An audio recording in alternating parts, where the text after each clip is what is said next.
ونصلي على رسوله الأمين المتين الخليل الكريم الرؤوف الرحيم.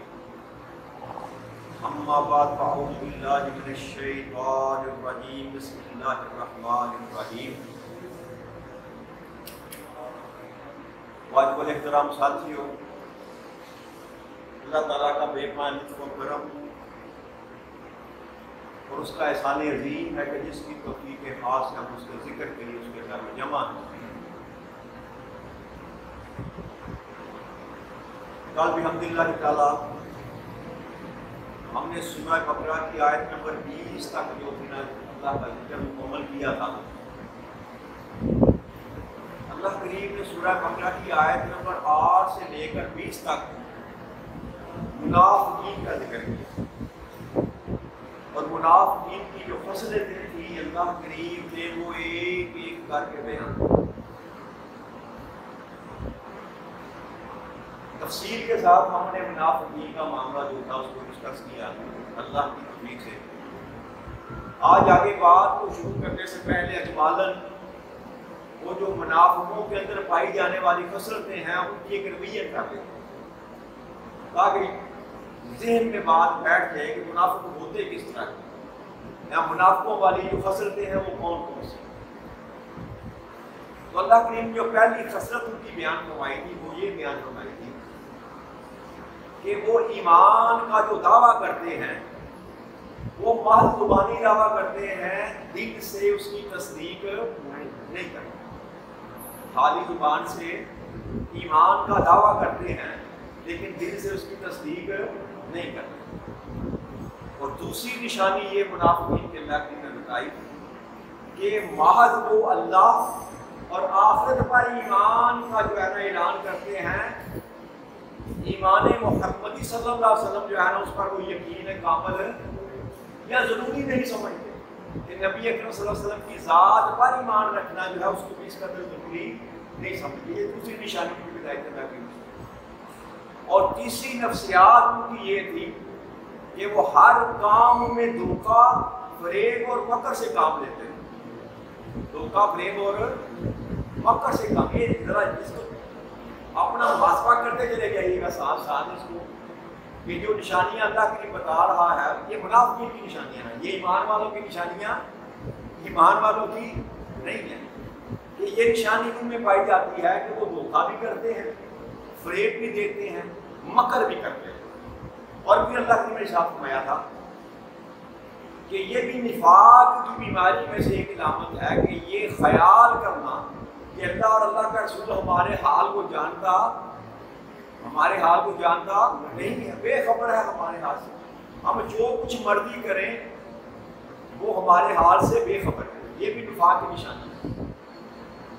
اور پھر یہ سمجھنا کہ اپنی چلاکیوں سے، اپنے ہیرا بانوں سے، اپنی مکاریوں سے، اپنی فریب سے ایمان والوں کو دھوکہ دینے میں وہ کامیاب ہو رہے ہیں. یہ گمان کرنا کہ میں جو چلاکیاں کر رہا ہوں، جو فریب دے رہا ہوں، جو دھوکہ دے رہا ہوں، میں اس میں کامیاب ہو رہا ہوں، ایمان والوں کی نسبت کامیاب ہو رہا ہوں. اور پھر یہ ہے کہ اللہ نے فرمایا تھا کہ قلب اور باطن ان کا بیمار ہے.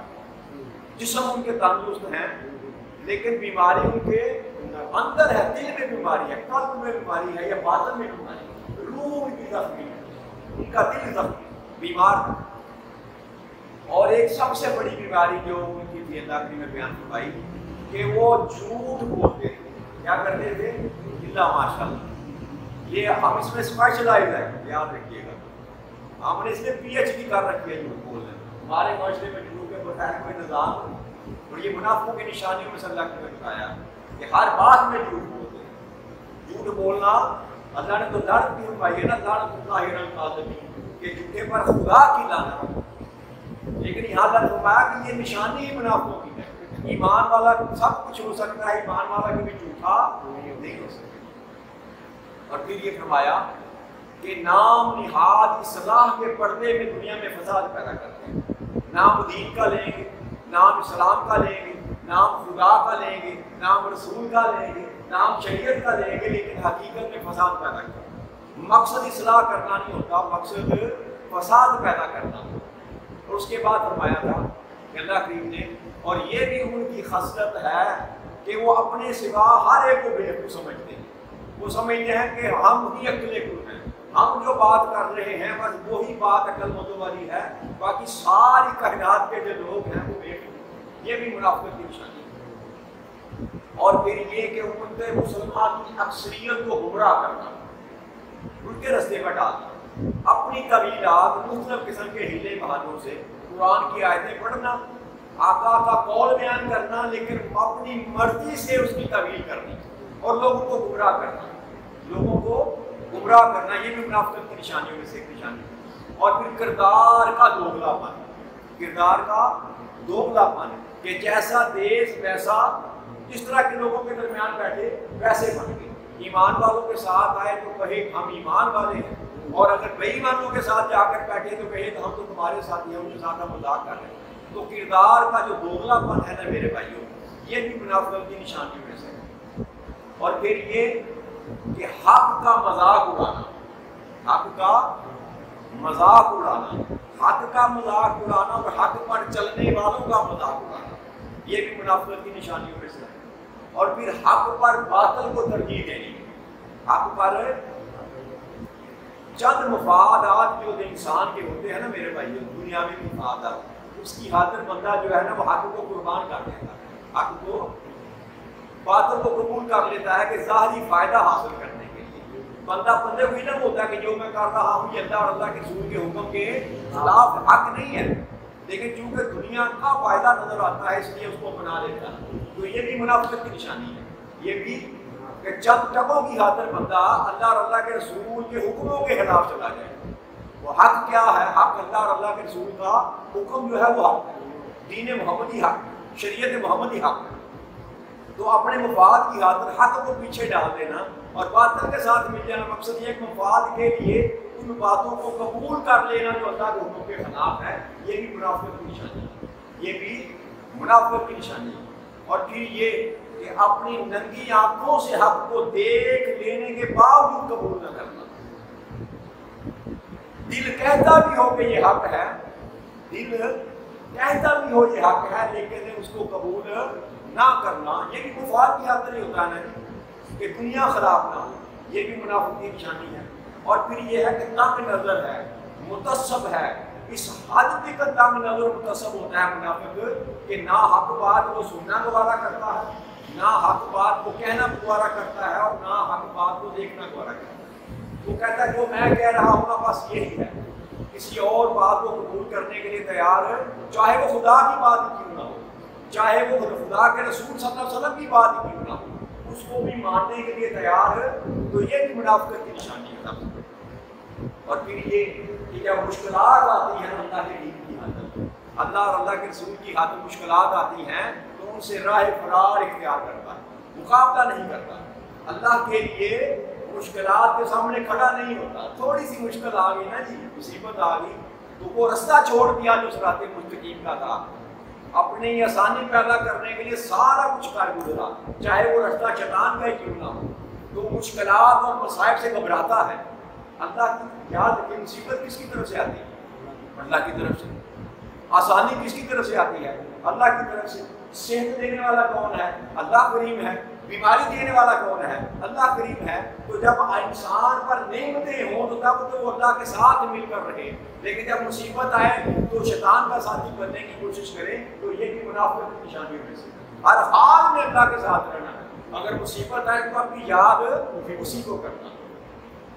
اور پھر سب سے بڑھ کر یہ میرے دوستوں کہ مفاد آنا طرز بنتا کہ جہاں سے مفاد ملتا وہ کام کرتے، جہاں سے مفاد نہ ملتا اس کام کو چھوڑ دیتے.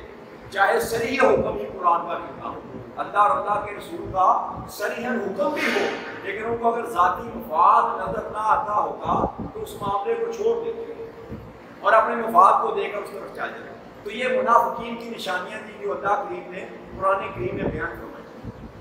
اب آگے بڑھتے ہیں. 21 نمبر سورہ مبارکہ جو ہے آیت کریمہ سورہ مبارکہ، یہاں سے اللہ کریم مذکور کو تبدیل فرما رہے ہیں. اللہ کے ارشاد فرماتے ہیں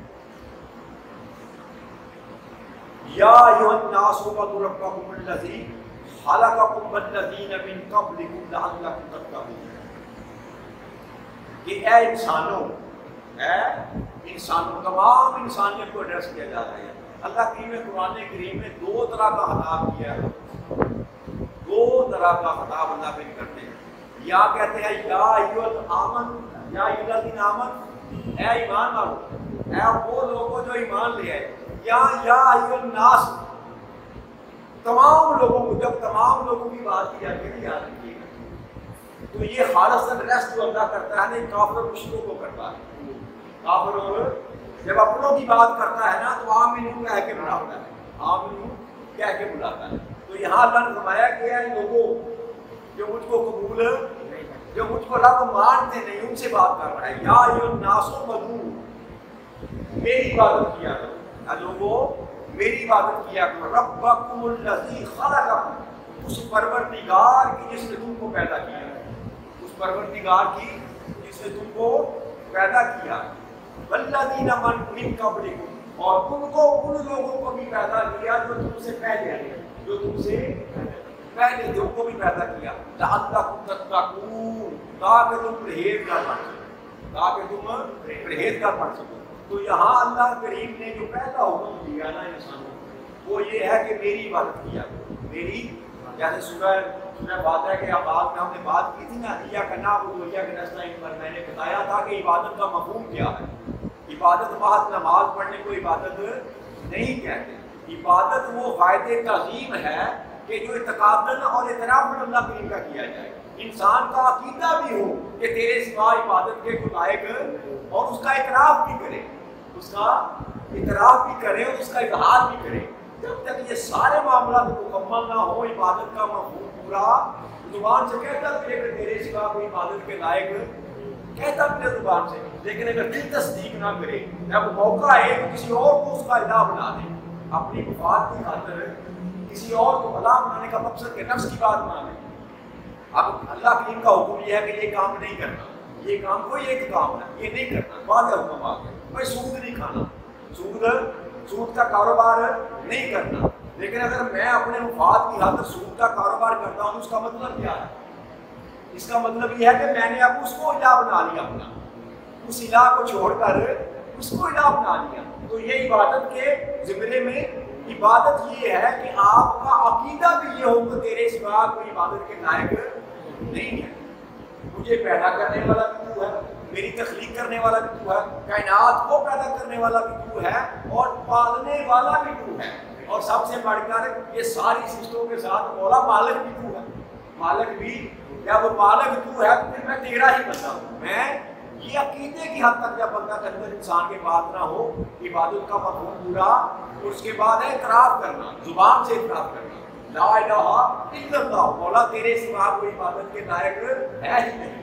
اور تیسری بات ہے میرے بھائیو اظہار کرنا، اظہار جو سب سے مشکل کام ہے۔ ہم عقیدہ بھی رکھتے ہیں کہ تیرے سوا عبادت کے کوئی لائق نہیں ہے، اعتراف بھی کرتے ہیں زبان سے لا الہ الا اللہ محمد، ورد بھی کرتے ہیں، تسبیحات کرتے رہتے ہیں، کلمہ شریف کی لا الہ الا اللہ محمد رسول اللہ، کئی تسبیح روز پڑھ جاتے ہیں، لیکن جب اظہار کا وقت آتا ہے تو ہم کمزوری دکھاتے ہیں۔ اظہار کیسے ہوتا ہے؟ اظہار سب سے بڑا اظہار جو یہ صلاۃ ہے، یہ نماز ہے، کہ جیسے یہ اللہ کہیں پہ پکارا حی علی الصلاۃ، آجو میری نماز کی طرف آجو، حی علی الفلاح، آجو فلاح کی طرف آجو، تو وہاں اظہار کرنے کا وقت ہوتا ہے کہ مولا میں تیرا بندہ ہوں، تو نے مجھ کو بلایا، میں تیری طرف آ گیا، میں تیری طرف۔ اب اگر اللہ نے پکارا اور آپ وہاں غیر حاضر رہے تو اس کا مطلب یہ ہے کہ عبادت کا مفہوم آپ نے پورا نہیں کیا، آپ نے اس کا جو ظاہر کرنا تھا اپنے آپ کو میں بندہ تیرا ہوں، آپ اس میں ناکام ہو گئے۔ اس میں تو عبادت کا مطلب یہ ہے کہ اس کی غائیت بھی یہ ہے عبادت کی کہ اللہ کریم پر اعتقاداً بھی اعترافاً بھی جو ہے نا اللہ کریم کو اپنا الہ قبول کیا جائے، قبول کیا جائے، تب جا کے عبادت مکمل ہوگی، ورنہ محض سجدوں سے ٹوٹے پھوٹے 2000 سجدوں سے کام بننے والا نہیں ہے۔ اس لیے کہ اللہ کریم کو دھوکہ نہیں دیا جا سکتا۔ آگے اللہ کریم نے ارشاد فرمایا کہ تم اس لیے میں کہہ رہا ہوں کہ میری عبادت کیا کرو تاکہ تم تقوی والے بن جاؤ، تم تقوی والے بن جاؤ۔ جب تک آپ اللہ کے ساتھ اپنے تعلق کو جوڑیں گے نا آپ کو ہدایت نصیب، جو ہدایت دینے والی ذات جو ہے وہ ہے ہادی۔ ہادی کون ہے؟ اللہ کی ذات ہے۔ جو ہدایت دینے والا ہے، جب تک آپ اس سرچشمہ ہدایت کے ساتھ اپنے آپ کو منسلک نہ کریں گے، اس وقت تک آپ ہدایت بھائی انسان کو پیاس لگی ہو تو کہاں جائے گا؟ نلکے کے پاس جائے گا، ڈیوٹی کے پاس جائے گا، کنویں کے پاس جائے گا نا؟ کیسے ہوتا ہے؟ وہ کہتے ہیں پیاسا ہمیشہ کنویں کے پاس جاتا ہے، پیاسا ہمیشہ کنویں کے پاس جاتا ہے۔ تو جس کو اب ہدایت کی پیاس ہے، جس کو اب ایمان کی پیاس ہے، اس کو چل کر اللہ کی بارگاہ میں آنا پڑے گا نا۔ اللہ تو ویسے انسان کی شارت کے قریب ہے، وہ کہتا ہے میں تیرے پاس ہوں، میں تو تیرے پاس ہوں، بس ایک قدم تو بھی تو اٹھا لینا، تو اس بات کا یقین تو کر لے کہ میں تیرے ساتھ، میں تو تیرے ساتھ ہوں۔ اب فرق یہ ہے کہ تو میرے ساتھ ہو جا، تو بھی میرے، میں تو تیرے ساتھ ہوں، تو بھی میرے ساتھ ہو جا۔ اگر تو نے اپنا ساتھ مجھے میرے ساتھ بنا لیا، مجھے اپنا ساتھی بنا لیا، تو یاد رکھ کے تو ہدایت والوں سے ہو جائے گا۔ تو یہ عبادت اس لیے ہے، ورنہ اللہ کو سجدوں کی ضرورت ہے، اللہ کو ہمارے سجدوں کی ضرورت نہیں ہے۔ وہ فقط رشتہ قائم کرنا چاہتا ہے کہ جو بندے کا اور مالک کا رشتہ ہے وہ قائم ہو جائے، تعلق بن جائے۔ تعلق آپ روز مجھ گزرتے ہیں نا بازار سے، میں ادھر سے گزر گیا، آپ ادھر سے گزر گئے، نہ آپ نے کبھی مجھے پوچھا نہ میں نے آپ کو کبھی پوچھا، تعلق بن سکتا ہے؟ تعلق بن سکتا ہے؟ تعلق کہاں سے بنتا ہے؟ تعلق تب بنتا ہے کہ جب آپ مجھ کو پوچھیں گے کیا حال ہے بھاجی، میں آپ سے پوچھوں گا کیا حال ہے آپ کا، السلام علیکم، وعلیکم السلام۔ یہ آہستہ آہستہ ڈیولپ ہوتا ہوتا ہمارا تعلق بن جائے گا، پھر ہم ایک دوسرے کے ساتھی بن جائیں گے۔ یہی اللہ کو سکھانا چاہتا بندے کو کہ آ جایا کرنا میری بارگاہ میں، کھڑا ہوا کرنا۔ جب تیرا تعلق مجھ سے مضبوط ہو جائے گا تو تو میرا دوست بن جائے گا۔ کیا بن جائے گا؟ تو اور ولایت بھی اور اسپیشل چیز نہیں ہے، یاد رکھیے گا۔ ولایت کسی جبے کبے کا، کسی دستار کا، کسی خاص وضع قطع کا، لمبی داڑھی کا، لمبی ٹوپی کا، لمبے جبے کبے کا نام ولایت نہیں ہے۔ ولایت کس کا نام ہے کہ جس کو اللہ نے کہہ دیا کہ تو میرا دوست ہے، وہ ولی اللہ ہو گیا۔ وہ اور دوستی کے لیے ضروری ہے کہ پہلے بندہ تعلق پیدا کرے پہلے، اور اللہ کے ساتھ تعلق پیدا کرنے کا سب سے آسان جو ذریعہ ہے میرے بھائی وہ نماز ہے۔ وہ کیا ہے؟ نماز ہے۔ اس لیے نماز کی طرف ہے، اس لیے اس کو ہلکا نہ جانے۔ پھر اللہ کریم نے ارشاد فرمایا کہ میری عبادت کرو، کیوں؟ الذی جعل لکم الارض فراشا والسماء بناء وانزل من السماء ماء فاخرج به من الثمرات رزقا لکم فلا تجعلوا للہ اندادا وانتم تعلمون۔ کیوں میری عبادت کرو؟ کہ میں ہی وہ تمہارا رب ہوں، میں ہی وہ ذات ہوں جس نے زمین کو تمہارے لیے فرش بنایا، زمین کو تمہارے لیے فرش بچھونا بنایا، زمین کو تمہارے لیے فرش بنایا، اور آسمان کو تمہارے لیے عمارت بنایا۔ بنا کہتے ہیں عمارت کو، خیمے کو بھی بنا بھی کہتے ہیں کہ جس نے ڈھانپ رکھا، جس نے چھت بھی کہہ لیں آپ آسانی کے لیے، لیکن اس کا بنا کا اصل معنی جو ہے یا عمارت کہا جاتا ہے یا خیمہ کہا جاتا ہے، کہ جس نے تمہیں ڈھانپ رکھا، زمین کو تمہارے لیے بچھونا بنایا اور آسمان کو تمہارے لیے عمارت بنایا۔ جس نے سائنس پڑھی ہے یا نہیں پڑھی، آپ کو پتا زمین کی حیت کیا ہے؟ یہ جو زمین ہے اس کی شکل کیا ہے؟ زمین کی شکل کیا ہے؟ جیسے فٹ بال ہوتا ہے، جیسے فٹ بال ہوتا ہے۔ تو اب میں یہاں پر بیٹھے، ہم یہاں پر بیٹھے ہیں نا، تو ہمارے پاؤں زمین پر ہیں یا ہماری پیٹھ زمین پر لگی ہوئی ہے۔ جو نیچے ہیں امریکہ میں، جو اس وقت امریکہ میں ہیں، ان کے ساتھ نیچے ہیں۔ اگر یہاں سے ہم نیچے دیکھیں نا تو وہاں ان کے سر کدھر ہیں؟ نیچے ہیں۔ اگر وہ ہمیں دیکھیں تو ہمارے ساتھ نیچے ہیں۔ فٹ بال کا تصور لے کر آنا ایسے، جو اوپر کھڑا ہے بندہ، اس کا سر اوپر ہے اور پاؤں نیچے ہے، اور جو اس کی مخالف سمت پر کھڑا ہے اس کے پاؤں اوپر ہیں اور سر نیچے ہیں۔ تو اللہ کریم کہتا ہے کہ تمہیں سمجھ نہیں آتی کہ ساری زمین کو میں نے تمہارے لیے بچھونا بتایا، تو جہاں بھی کھڑا ہو تمہیں گرنے نہیں دیتا۔ تو کائنات میں جس جگہ پر جس مقام پر بھی جا کر کھڑا ہو جائے، تیرے لیے فرش بنا دیا میں نے زمین، تیرے لیے اس میں اس طاقت کو پیدا کر دیا کہ تمہیں گرنے نہیں دیتا۔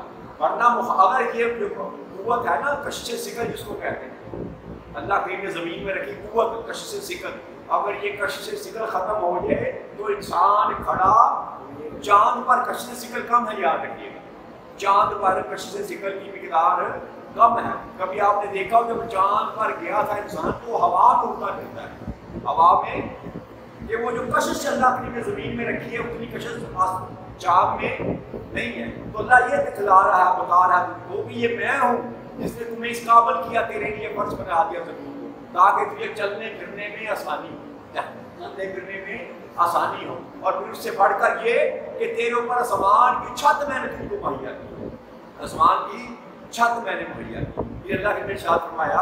اور اس کے بعد وَأَنزَلَ مِنَ السَّمَاءِ مَاءً, اور پھر میں نے آسمان سے پانی نازل کیا, آسمان سے پانی نازل کیا. پانی اللہ کی رحمت ہے, یاد رکھیے پانی اللہ کی رحمت ہے, اور پانی زندگی کی علامت ہے.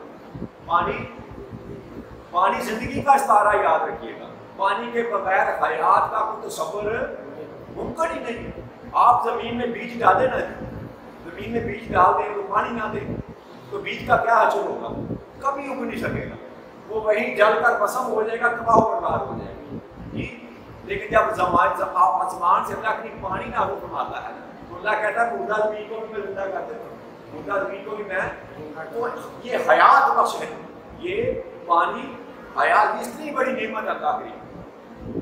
پانی کے بغیر انسان کی حیات کا تصور اسی لیے اللہ نے فرمایا, اسپیشل فرمایا کہ انزل من السماء ماء, میں نے آسمان سے تمہارے لیے پانی کو نازل فرمایا.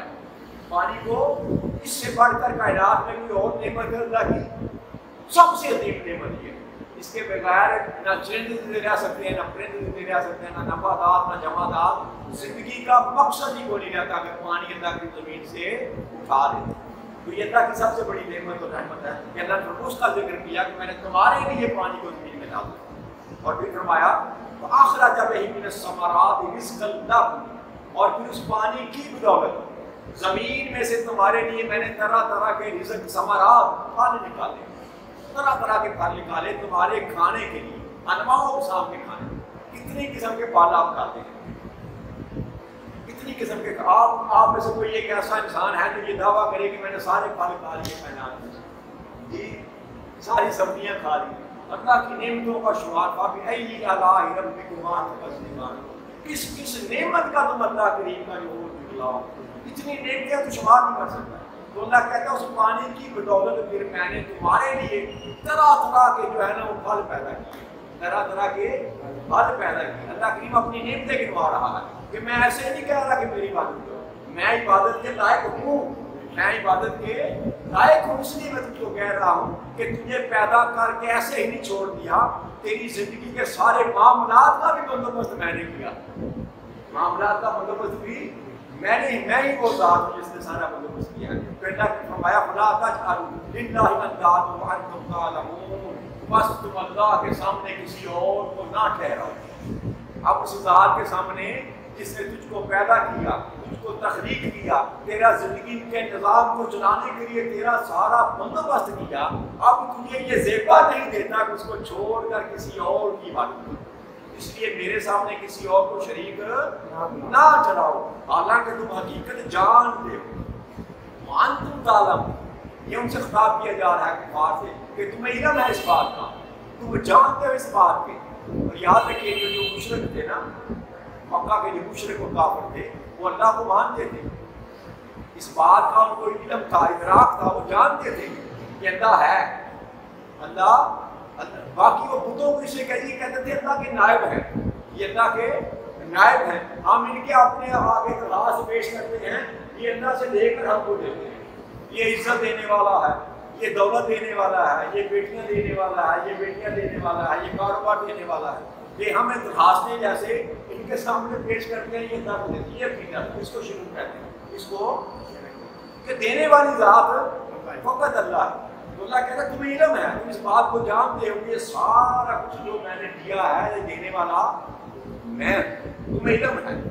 اس لیے میں تم کو کہتا ہوں کہ میرے سامنے کسی اور کو میرا شریک نہ ٹھہراؤ. کہ اگر کسی میں اتنی خوبیاں اگر کسی میں ہیں تو اس کو سامنے لے کر آؤ. کوئی ایک انسان کھڑا ہو کر خوبی بیان کرے, کوئی ایک اللہ کی خوبی بیان کرے کہ یہ ہمارے محبوب میں یہ خوبی, کوئی ایک خوبی, کوئی ایسی خوبی بیان نہیں کر سکتے آپ. تو اللہ کریم نے فرمایا کہ میں اس لیے تم کو کہتا ہوں کہ میرے جیسا کائنات میں کوئی اور ہے ہی نہیں۔ اللہ کریم کی ربوبیت پر 4 امام ہیں ہمارے، امام ابو حنیفہ، امام شافعی، امام احمد بن حنبل اور امام مالک رضوان اللہ تعالیٰ ہے نہیں، ان کے 4 قول ہیں۔ یہیں پر بات ختم کرنے کے 4 وجود باری تعالیٰ پر ان کے جو اقوال ہیں وہ میں بیان کرتا ہوں کہ اللہ کے وجود کے بارے میں امام اعظم ابو حنیفہ رضی اللہ تعالیٰ عنہ سے کسی نے سوال کیا کہ اللہ، آپ کہتے ہیں اللہ ایک ہے، یہ ساری کائنات کو اللہ چلانے والا ہے، یہ سوال کیا تو آپ نے اس کی طرف توجہ ہی نہ کی اور آپ کسی اور سوچ میں گم گئے، آپ کسی اور سوچ میں گم ہو گئے۔ بات آپ نے سن لی لیکن ایسے ظاہر کیا کہ جیسے میں نے تیری بات نہیں سنی اور کسی اور سوچ میں گم ہو گئے۔ تو وہ کہنے لگا کہ میں آپ سے بات کر رہا ہوں، میں آپ سے بات کر رہا ہوں۔ فرمایا کہ یار میں ابھی کسی اور سوچ میں گم ہوں، میں یہ سوچ رہا ہوں لوگوں نے مجھ سے کہا ہے کہ ایک بہت بڑی کشتی ہے، اس میں طرح طرح کی تجارتی سامان پڑا ہوا ہے، اس کا کوئی نگہبان نہیں ہے، نہ اس کو کوئی چلانے والا ہے، نہ اس کو کوئی چلانے والا ہے، اس کے باوجود وہ چلی جا رہی ہے، وہ چلتی جا رہی ہے، موجوں کو خود بہت چیر رہی ہے، اپنا رستہ خود بنا رہی ہے، جب ٹھہرنا ہوتا ہے ٹھہر جاتی ہے، جب چلنا ہوتا ہے چل پڑتی ہے، اس کا کوئی ملاح نہیں ہے، اس کو کوئی چلانے والا نہیں ہے۔ تو اس نے وہ جو دائرہ تھا نا وہ کہنے لگا کہ یہ کیوں کر ممکن ہے کہ جہاز ہو اور اس کو چلانے والا کوئی نہ ہو اور وہ اپنی مرضی سے چلے، اپنی مرضی سے رکے۔ تو آپ نے فرمایا کہ ایک جہاز اگر یہ کسی منتظم کے بغیر نہیں چل سکتا تو ساری کائنات بغیر کسی منتظم کے کیسے چل سکتے؟ اس کا مطلب یہ ہے کہ اگر جہاز کو چلانے والا ہے تو اس کائنات کو چلانے والا بھی کوئی ہے، اور جو اس کائنات کو چلانے والا ہے اسی کو اللہ کہتے ہیں، اسی کو اللہ کہتے ہیں۔ تو امام مالک رحمۃ اللہ علیہ سے ہارون رشید نے پوچھا کہ اللہ تعالیٰ کے وجود پر دلیل کیا ہے، اللہ تعالیٰ کے وجود پر دلیل کیا ہے؟ تو آپ نے فرمایا کہ یہ جو مختلف زبانیں ہیں نا، مختلف زبانیں جو ہیں، آوازیں مختلف جو ہیں، لہجے مختلف جو ہیں، نغمے جو مختلف ہیں، یہ اللہ کے حق ہونے کی دلیل، اللہ کے وجود ہونے کی دلیل ہے۔ اب دیکھیں انسان کے وجود کو دیکھیں تو ہر انسان کا وجود ایک جیسا ہے جی، وہی سارا کچھ، گردے، جگر، پھیپھڑے، زبان، ناک، کان، شکل میں فرق ہوگا لیکن اجزائے ترکیبی سارے کے سارے انسانوں کے ایک ہی ہے۔ زبان یہ گوشت کا جو لوتھڑا ہے ہر بندے کے منہ میں ایک طرح کی ہے، لیکن بولیاں کتنی بولتا ہے، بولیاں کتنی بولتا ہے۔ وزیر آباد کی بولی کچھ اور ہے، گجرات کی بولی کچھ اور ہے، گجرا والے کی بولی کچھ اور ہے۔ آگے چلتے جائیں، آپ جیسے جیسے سفر کرتے چلے جائیں گے انسان کی زبان تبدیل ہوتی چلی جائے گی۔ کون ہے جس نے یہ قوت عطا فرمائی انسان؟ یہ کس نے سکھایا جی؟ آپ نے فرمایا کہ اللہ آپ کے منتظم اعلیٰ ہونے میں سب سے بڑی دلیل ہے کہ اس نے اتنے انسانوں کو پیدا کیا اور ہر انسان اپنی بولی بول رہا، ہر پرندہ اپنی بولی بول رہا ہے، ہر چہکنے والا پرندہ اپنا نغمہ لاپ رہا ہے۔ کوئل کی آواز کبے سے نہیں ملتی، چڑیا کی آواز بلبل سے نہیں ملتی، کہاں کہاں شیر کی آواز بندر سے نہیں ملتی جی۔ تو یہ نشانی ہے اس بات پر کہ ساری کائنات کو پیدا کرنے والا، یہ سارا بندوبست کرنے والا وہ ہے جس کا نام اللہ۔ اور تیسری ہے حضرت امام شافعی رحمۃ اللہ علیہ، آپ سے سوال یہ کیا گیا کہ اللہ کا وجود کے متعلق ہے کہ آپ کیسے دیکھتے ہیں کہ اللہ باقی اللہ وجود ہے؟ تو آپ نے فرمایا کہ میں دودھ کے پتے کو جب دیکھتا ہوں، شہدود جس کو ہم کہتے ہیں، شہدود کے پتے کو دیکھتا ہوں کہ اس کا ایک ہی ذائقہ ہے، اس کا ایک ہی ذائقہ ہے شہدود کے پتے کا، شکل بھی ایک طرح کی ہے، ذائقہ بھی ایک طرح کا ہے، لیکن کیا ہے کہ جب اس کو کیڑے کھاتے ہیں تو ریشم کا کیڑا جو ہے جب اس کو کھاتا ہے تو ریشم پیدا کرتا ہے، اسی کو کھا کر ریشم پیدا کرتا ہے، اسی شہدود کے پتے کو کھا کر وہ ریشم پیدا کرتا ہے۔ جب شہد کی مکھی کھاتی ہے تو وہ شہد پیدا کرتی ہے اس میں سے، اور جب گائے اور بکریاں کھاتی ہیں تو وہ مینگنیاں دیتی ہیں، وہ مینگنیاں دیتی ہیں۔ تو اللہ وہ ایک شہدود کا پتا جو اپنی حیت میں ایک ہی ہے، ایک جیسا ہی ہے، لیکن جب اس کو کیڑا ریشم کھاتا ہے تو وہ ریشم پیدا کر دیتا ہے۔ تو یہ اللہ کے، اور ایک اور آپ نے فرمایا کہ یہ ہرن جو ہے جب ہرن کھاتا ہے تو اس کے بدن سے مشک پیدا ہوتی ہے، اس کے بدن سے خشک پیدا، اس شتوت کے پتے کی یہ ساری خصلتیں جس نے پیدا کی ہے اس کا نام اللہ ہے، اس کا نام اللہ ہے۔ اور پھر امام احمد بن حنبل سے اس نے پوچھا کسی نے کہ آپ کے پاس وجود باری تعالیٰ پر کیا دلیل ہے؟ تو آپ نے فرمایا سنو، میں دیکھتا ہوں کہ ہاں ایک نہایت مضبوط قلعہ ہے، ایک مضبوط جس میں کوئی دروازہ نہیں، کوئی رستہ نہیں، کوئی سوراخ نہیں، باہر وہ چاندی کی طرح چمک رہا ہے، باہر وہ چاندی کی طرح چمک رہا ہے اور اندر سونے کی طرح دمک رہا ہے، اندر سے سونے کی طرح دمک رہا ہے، اوپر نیچے دائیں بائیں ہر طرف سے مکمل بند ہے، مکمل وہ بند ہے۔ اچانک اس کی دیوار گرتی ہے اور ایک جاندار آنکھوں کانوں کے سمیت اسے باہر آ جاتا ہے۔ آپ نے انڈے کی مثال دی، انڈا آپ نے کہا قلعے کی طرح بند ہے، اوپر چمک رہا ہے چاندی کی طرح، اندر سونے کی طرح دمک رہا ہے، کوئی رستہ اس میں نہ داخل ہونے کا نہ نکلنے کا۔ تو اس میں سے جب اللہ چاہتا ہے تو اس کی دیوار ٹوٹتی ہے اور اس میں سے جیتا جاگتا چوزا جو ہے وہ قرآن صاحب نے فرمایا کہ یہ دلیل ہے اللہ کی، جو اس بند قلعے میں سے جو انسان زندگی کو پیدا کرتا ہے اس کو خدا کہتے ہیں، اس کو خدا کہتے ہیں۔ تو اللہ کریم کی یہ شان ہے، ساری کائنات کو جس نے تخلیق کیا اس کا نام رب ہے، اس کا نام، اس لیے اللہ کریم کہتا ہے کہ ہے کوئی میرے مقابلے میں تو دکھاؤ تو صحیح نا، جس کو تم خدا کہتے ہو کوئی اس کی صفت کو بیان کرو نا، کہ کر ہی نہیں سکتا، اللہ کے مقابلے میں کوئی کسی کو شریک ٹھہرا سکتا ہی نہیں۔ جو کوئی دیتا ہے نا آپ کو، اگر کوئی دیتا بھی ہے تو خود اس کا وہ مالک ہو نہیں سکتا، مالک حقیقی جس نے آپ کو دیا اس کو دینے والا کون ہے؟ جس نے آپ کو دیا اس کو دینے والا۔ جب آپ آخری کڑی پر پہنچیں گے نا، یہاں سے یہ چشمہ جاری ہوا، یہاں سے یہ چشمہ، یہ ندیاں نالے بہتے ہیں نا چھوٹے چھوٹے، نہر ہے، نہر دریا میں جاتی ہے، دریا چشمے میں جاتا ہے، پھر اوپر پہاڑوں میں چلے جائے جہاں سے پانی نکل رہا، وہ جو منبع ہے نا وہ خدا کی ذات ہے، یہاں سے ساروں کو فیض مل رہا ہے، سب کو رزق مل رہا ہے، سب کو عزت مل رہی ہے، سب کو زندگی گزارنے کے اسباب مل رہے ہیں۔ جب اس کو ڈھونڈنے کی کوشش کریں گے تو وہ صرف فقط ایک ذات ہے جس کا نام اللہ ہے، جس کا نام، اس لیے اس کی عبادت کی جاتی ہے کہ اس کے علاوہ کوئی عبادت کے لائق ہے نہیں۔ اللہ کی ہمیں خالص توحید جو ہے نا اس پر قائم ہونے کی توفیق عطا فرما دے، ذات باری تعالیٰ کو سمجھنے کی توفیق عطا فرما دے کہ ہم اللہ کی عبادت کیوں کرتے ہیں اور اللہ کی عبادت کیوں کرنی چاہیے، تب جا کر ہمارا معاملہ سیدھا ہوگا۔ اللہ کریم ہم سب پر ہمارے حال پر کرم فرمائے۔ السلام علیکم ورحمۃ اللہ وبرکاتہ۔